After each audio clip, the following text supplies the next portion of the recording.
حضرت نوح علیہ السلام کی قوم پر اللہ تعالیٰ کا عذاب۔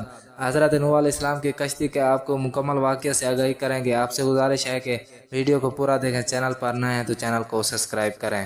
بسم اللہ الرحمن الرحیم۔ شروع کرتا ہوں اللہ کے نام سے جو بڑا مہربان نہایت رحم والا ہے۔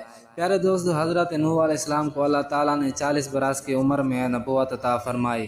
طوفان سے پہلے آپ مسلسل اپنی قوم کو تبلیغ کرتے رہے، جس کے جواب میں ان کی قوم انہیں سخت ترین اذیتیں دیتی رہی۔ حضرت ابن عباس بیان کرتے ہیں کہ رسول صلی اللہ علیہ وسلم نے فرمایا، کسی نبی کو اپنی قوم کے ہاتھوں اتنی تکلیف اور اذیت نہیں پہنچی جتنی حضرت نوح علیہ السلام کو اپنی قوم کے ہاتھوں برداشت کرنا پڑی۔ کافر انہیں ڈراتے دھمکاتے اور تبلیغ سے باز رکھنے کے لیے اس قدر تشدد کرتے کہ وہ بے ہوش ہو جاتے۔ پیارے دوستو، کبھی ان کے گلے میں پھندا ڈال کر بازاروں میں گھسیٹتے پھرتے، کبھی اتنا ظلم کرتے کہ ان کی قوم سمجھتی کہ اب یہ مر چکے ہیں۔ چنانچہ انہیں کمبل میں لپیٹ کر کسی مکان یا ویران میں ڈال دیتے، لیکن جب انہیں ہوش آتا تو دوبارہ اپنی قوم کو راہ حق پر بلانے میں مصروف ہو جاتے۔ امام بخاری نے حدیث نقل فرمائی ہے کہ حضرت محمد صلی اللہ علیہ وسلم ایک پیغمبر حضرت نوح علیہ السلام کی حکایت بیان فرماتے تھے۔ ان کی قوم کے لوگوں نے بے پناہ تحشد کر کے انہیں لہولہان کر دیا۔ وہ اپنے منہ سے خون پونچھتے جاتے تھے اور قوم کے لیے دعا کرتے جاتے تھے، اے پروردگار میری قوم کو بخش دے، وہ نادان ہے۔ حضرت نوح علیہ السلام کی دعا قبول ہوئی۔ حضرت نوح علیہ السلام مسلسل 950 سال تک اپنی قوم کو دین حق کی تبلیغ کرتے رہے اور رات کی تنہائیوں میں اپنے رب سے قوم کے لیے دعائیں بھی کرتے رہے۔ لیکن اس طویل ترین جدوجہد میں ان کے اہل خانہ سمیت صرف 80 افراد ایمان لائے۔ آخرکار وہ لمحہ بھی آ گیا جب آپ نے قوم سے مایوس ہو کر اپنے رب کے سامنے اپنی مرضیات پیش کر دی، جیسا سورۃ نوح کی آیات 5 سے 20 کے دوران بیان کیا گیا ہے۔ ان گزارشات کے بعد انہوں نے خدا تعالیٰ میں نہایت رقت امیز دعا کی۔ تفصیل سورۃ نوح کی آیات 21 سے 28 میں دیکھیں۔ بارگاہ الہی میں حضرت نوح علیہ السلام کی گزارشات قبول ہوئی اور عرش الہی سے حکم نازل ہوا، اے نوح، تمہاری قوم میں جو لوگ ایمان لا چکے ہیں ان کے سوا اب کوئی اور ایمان نہیں لائے گا۔ تم جو کام کر رہے ہو ان کی وجہ سے غمگین نہ ہو اور ہمارے حکم سے ہمارے روبرو ایک کشتی بناؤ، اور ان کافروں سے متعلق اب کوئی گفتگو ہم سے نہ کرنا، کیونکہ یہ سب لازمی طور پر غرق کر دیے جائیں گے۔ کشتی بنانے کا حکم معاملہ عماد الدین بن کثیر رضی اللہ تعالیٰ عنہ تحریر کرتے ہیں کہ بعض بزرگوں کے مطابق اللہ تعالیٰ نے حضرت نوح علیہ السلام کو یہ حکم بھی فرمایا کہ فلاں درخت اگاؤ جس کی لکڑیوں سے تم کشتی بنا سکو، تو حضرت نوح علیہ السلام نے وہ درخت اگایا اور 100 سال تک اس کا انتظار کیا، پھر اسے کاٹ کر اس کے ہموار تختے بنائے۔ اس کام میں بھی ایک قوم کے مطابق 100 سال اور دوسری قوم کے مطابق 40 سال کا عرصہ لگ گیا۔ محمد بن اسحاق نقل کرتے ہیں کہ وہ لکڑی سگوان کی تھی، دوسری قول کے مطابق وہ صنوبر کے درخت کی تھی۔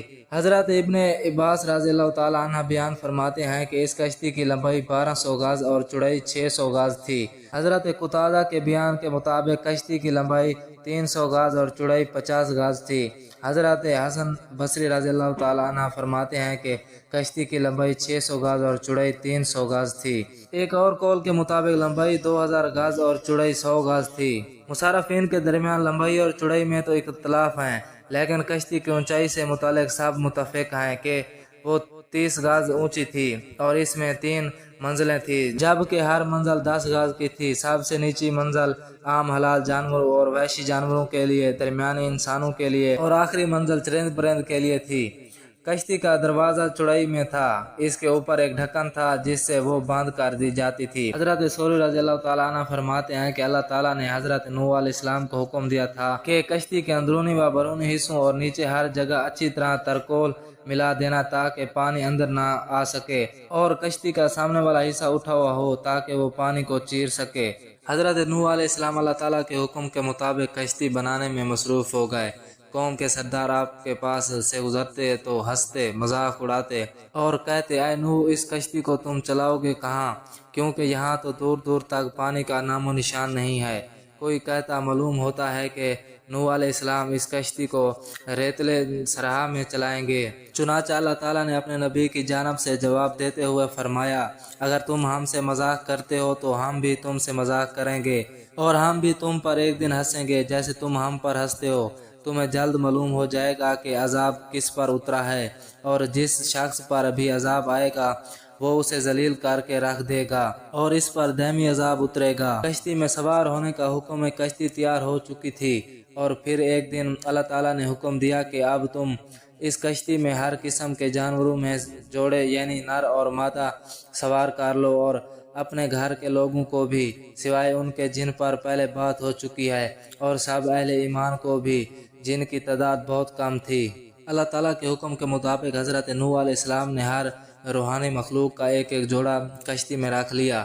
بعض مسافرین لکھتے ہیں کہ کشتی میں نباتات بھی رکھے گئے تھے۔ لکھتے ہیں کہ اہل ایمان کی کل تعداد مرد اور خواتین ملا کر 80 تھی، جبکہ بعض نے اس سے بھی کم بتائی ہے۔ ان میں حضرت نوح علیہ السلام کے 3 بیٹے جو ایمان لائے تھے، اور ان کے نام سام، حام، یافت تھے۔ ان کی بیویاں اور چوتھے یام کی بیوی بھی شامل تھی، جسے کنعان بھی کہا گیا۔ حضرت نوح علیہ السلام کا ایک بیٹا کافر تھا جس کا نام یام تھا، وہ اسی طوفان نوح میں غرق ہوا، جبکہ اس کی بیوی مسلمان ہونے کی وجہ سے کشتی میں سوار تھی۔ حضرت نوح علیہ السلام نے سب کو کشتی میں سوار کروا کے اس کے دروازے سختی سے بند کر دیے، اور خود عبادت الہی میں مصروف ہو گئے۔ ایک دوسرے مقام پر اللہ تعالیٰ نے فرمایا، اے نوح، جب تم اور تمہارے ساتھی کشتی میں سوار ہو جائیں تو کہو سب تعریفیں اللہ ہی کے لیے ہیں جس نے ہمیں ظالم لوگوں سے نجات عطا فرمائی، اور کہو کہ اے میرے رب، مجھے ببرکت اتارنا، اور تو ہی بہتر اتارنے والا ہے۔ طوفان نوح میں ہر چیز غرق ہو گئی تھی۔ کشتی میں سوار ہوئے کچھ ہی دیر ہوئی تھی کہ طوفان کے اسرار ظاہر ہونے لگے، اور دیکھتے ہی دیکھتے زمین کے ہر گولے سے پانی ابلنے لگا۔ آسمان سے ہونے والی قیامت خیز بارش ہر شے کو بہا لے جانے کے در پہ تھی، گویا قیامت کا منظر تھا۔ اونچے سے اونچے پہاڑ بھی پانی میں ڈوبتے چلے جا رہے تھے، لیکن حضرت نوح علیہ السلام کی کشتی انہیں اور ان کے ساتھیوں کو اپنے دامت میں سمیٹے اللہ تعالیٰ کے حکم اور اس کی حفاظت میں چلی جا رہی تھی، ورنہ اتنے طوفانی پانی میں لکڑی کی کشتی کی کیا ہی حیثیت تھی۔ اس لیے اللہ تعالیٰ نے ایک دوسرے مقام پر بطور احسان فرمایا، اور جب پانی میں طغیانی آ گئی تو اس وقت ہم نے تمہیں کشتی میں سوار کر دیا تاکہ اسے تمہارے لیے نصیحت اور یادگار بنا دے، اور تاکہ یاد رکھنے والے کان اسے یاد رکھیں۔ حضرت نوح علیہ السلام تیسری منزل کی ایک اونچی کھڑکی سے باہر کا منظر دیکھ رہے تھے۔ انہوں نے اپنے بیٹے کیان کو دیکھا تو ایک اونچے مقام پر موجود تھا۔ حضرت نوح علیہ السلام نے اپنے بیٹے سے فرمایا، اے میرے بیٹے، تو ہمارے ساتھ اس کشتی میں سوار ہو جا اور کافروں کا ساتھ نہ دے۔ اس نے کہا، ابا، آپ میری فکر نہ کریں، میں ابھی سب سے اونچے پہاڑ پر چڑھ جاؤں گا۔ حضرت نوح علیہ السلام نے کہا، آج پروردگار عالم سے کوئی نہیں بچ سکتا۔ ابھی یہ گفتگو جا ہی رہی تھی کہ اچانک ان دونوں کے درمیان پانی کی ایک بڑی لہر حل ہو گئی اور وہ غرق ہو گیا۔ حضرت نوح علیہ السلام نے اپنے رب سے عرض کیا، اے پروردگار، تو نے میرے گھر والوں کی بخشش کا وعدہ فرمایا ہے، تو میرا یہ بیٹا بھی گھر والوں میں شامل ہے۔ اللہ تعالیٰ نے فرمایا، اے نوح، وہ تیرے اہل میں سے نہیں ہے کیونکہ اس کے اعمال اچھے نہیں ہیں۔ طوفان نوح میں پانی کی بلند ترین لہروں نے روئے زمین کے تمام پہاڑوں کو اچھال لیا تھا۔ زمین پر کوئی شے زندہ سلامت نہ تھی، سب کچھ تباہ و برباد ہو چکا تھا۔ صرف حضرت نوح علیہ السلام کی کشتی تھی جو اللہ تعالیٰ کی مدد سے اس خطرناک پانی میں بھی تیر رہی تھی۔ کشتی جبل جودی پر ٹھہر گئی۔ حضرت ابن عباس رضی اللہ تعالیٰ عنہ بیان کرتے ہیں کہ 80 افراد تقریباً 150 دن تک کشتی میں موجود رہے۔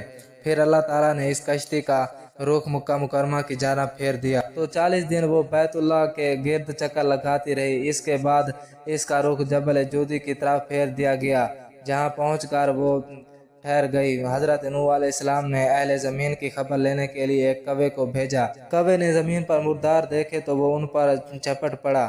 جب اس کے آنے میں تاخیر ہوئی تو حضرت نوح علیہ السلام نے کبوتر کو بھیجا۔ حضرت بیان فرماتے ہیں کہ قوم نوح کے یہ افراد رجب کی 10 تاریخ کو کشتی میں سوار ہوئے اور 150 دن تک پانی میں رہے، جن میں سے ایک ماہ جبل جودی پر ٹھہرے رہے۔ پھر